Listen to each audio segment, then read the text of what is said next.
have you ever been described as a late bloomer? When referring to a human being as a late bloomer, does that mean he or she is a person of low intelligence, unable to figure out what they want for their lives in the way of career, relationships, etc.? Or does it mean that this person is of such high intelligence and acutely aware of all the possible avenues for life that they want to experiment and experience many paths before choosing the one they believe to be the best for them? This is a philosophical question wrapped in the everyday lingo of late bloomers. I'm going to try and unpack this one with a touch of psychological nuance and maybe a dash of cosmic humor. In truth, the term late bloomer doesn't necessarily mean slow or confused. It's more like describing a flower that blossoms when most others have already shed their petals, not defective, just on its own timetable. Now, society, especially the Western capitalist variety, often equates early achievement with superiority, as if a person who knows their life purpose at age 16 is automatically wiser than someone who's still figuring it out at 40. But reality and history beg to differ. Many of humanity's greatest minds were late bloomers. Think. Our father Abraham didn't set out on his journey to literally change the world until he was 75 years old. And Moshe, he was 80 before being called by Hashem to give us Torah that has become the foundation for ethical living throughout the planet. Then we have Albert Einstein, who didn't speak fluently until age 9 and was still a patent clerk in his mid-20s. Renowned artist Vincent van Gogh, who didn't start painting seriously until his late 20s. Ray Kroc, who founded McDonald's at 52, whether that's a blessing or curse is debatable. And there are so many more examples we could point to of men and women who today would be called late bloomers that have literally impacted nearly every person who has lived over the last 4,000 years.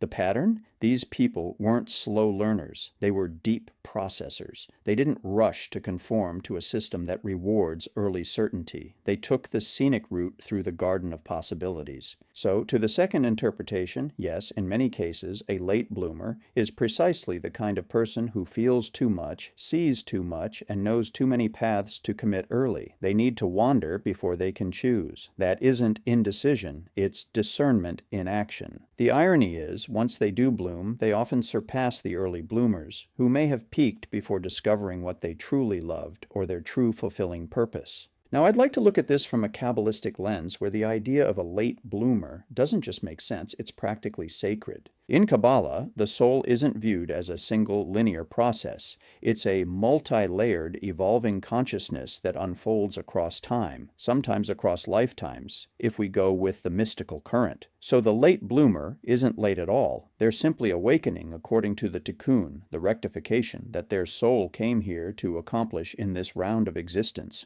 Each soul is different with different timetables. The Zohar teaches that each soul has its own rhythm in manifesting divine light. Some souls are like lightning, brilliant, quick, impactful, while others are like a slow sunrise, illuminating gradually but more completely. A late bloomer is the latter, a soul whose vessel, its kli, needs longer to refine itself before it can hold the light of its purpose without cracking. The light enters only when the vessel is ready.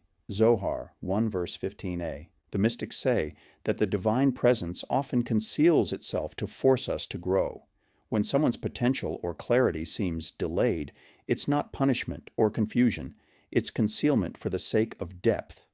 Rabbi Isaac Luria, the Ari, taught that the greatest light, or Ein Sof, can only be revealed after tzimtzum, or contraction. In human terms, the late bloomer experiences this contraction as uncertainty, frustration, wandering, until suddenly, boom, the vessel breaks open and the divine spark floods in. Kabbalistically, every human life moves through cycles of growth, dormancy, and renewal like the Sephirot themselves. You might bloom in Chokhmah, wisdom early, but Bina, understanding, later. Or your Malkut, manifestation, might take decades to align with your inner Tiferet, beauty, truth. There's no shame in that, it's cosmic timing. As the Sefer Yetzirah implies, there is a time to sow and a time to reap, and each thing blooms in its season.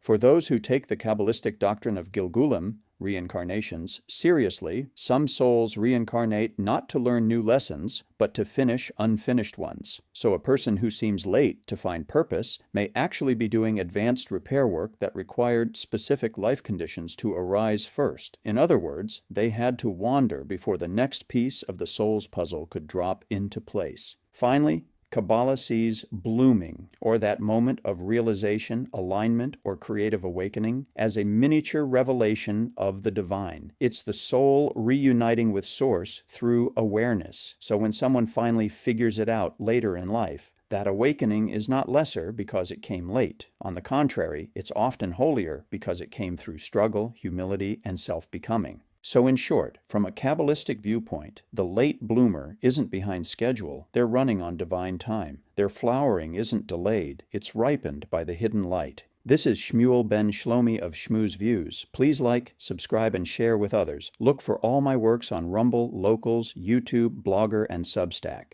Until next time, Shalom.